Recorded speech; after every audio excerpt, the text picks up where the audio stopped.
राधे राधे। जय श्री कृष्णा फ्रेंड्स, कैसे हैं आप सभी लोग। आशा करती हूँ कि अच्छे होंगे।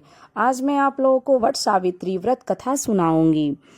भद्र देश के एक राजा थे जिनका नाम अश्वपति था। भद्र देश के राजा अश्वपति के कोई संतान न थी।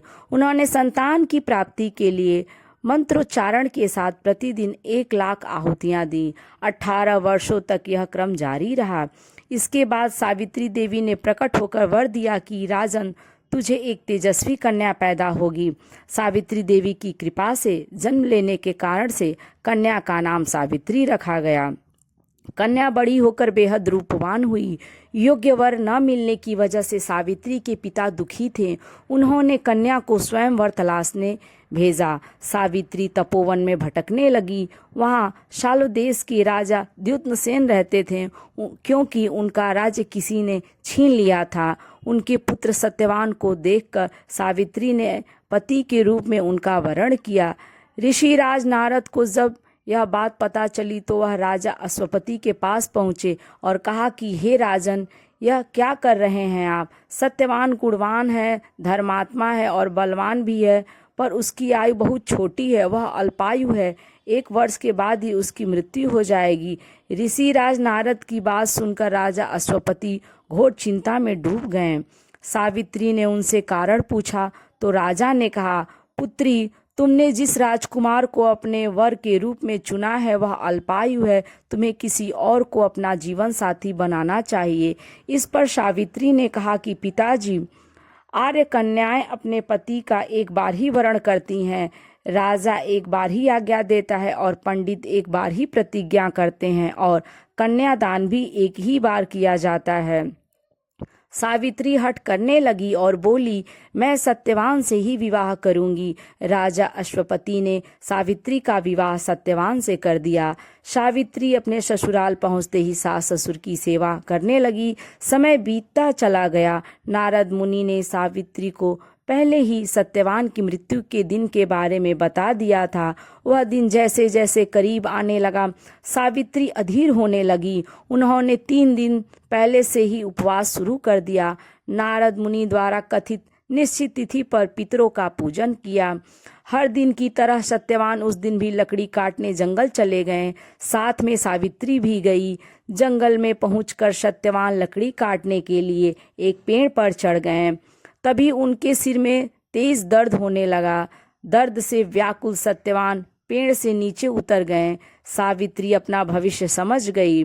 सत्यवान के सिर को गोद में रखकर सावित्री सत्यवान का सिर सहलाने लगी। तभी वहां यमराज आते दिखे। यमराज अपने साथ सत्यवान को ले जाने लगे। सावित्री भी उनके पीछे पीछे चल पड़ी।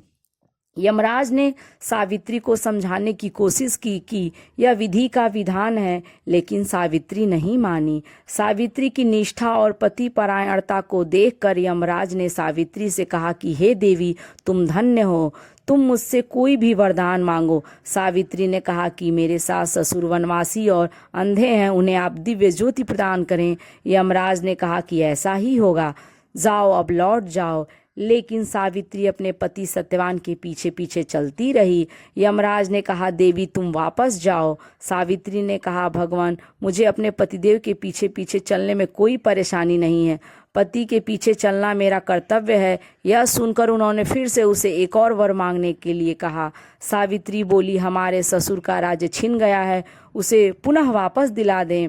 यमराज ने सावित्री को यह वरदान भी दे दिया और कहा, अब तुम लौट जाओ। लेकिन सावित्री पीछे पीछे चलती रही। यमराज ने सावित्री को तीसरा वरदान मांगने को कहा। इस पर सावित्री ने 100 संतानों और सौभाग्य का वरदान मांगा। यमराज ने इसका वरदान भी सावित्री को दे दिया। सावित्री ने यमराज से कहा कि प्रभु, मैं एक पतिव्रता पत्नी हूँ और आपने मुझे पुत्रवती होने का आशीर्वाद दिया है। यह सुनकर यमराज को सत्यवान के प्राण छोड़ने पड़े। यमराज अंतर्धान हो गए और सावित्री उसी वटवृक्ष के पास आ गई जहां उसके पति का मृत शरीर पड़ा था। सत्यवान जीवंत हो गया और दोनों खुशी खुशी अपने राज्य की ओर चल पड़े। दोनों जब घर पहुंचे तो देखा कि माता पिता को दिव्य ज्योति प्राप्त हो गई है। इस प्रकार सावित्री सत्यवान चिरकाल तक राज्य सुख भोगते रहें।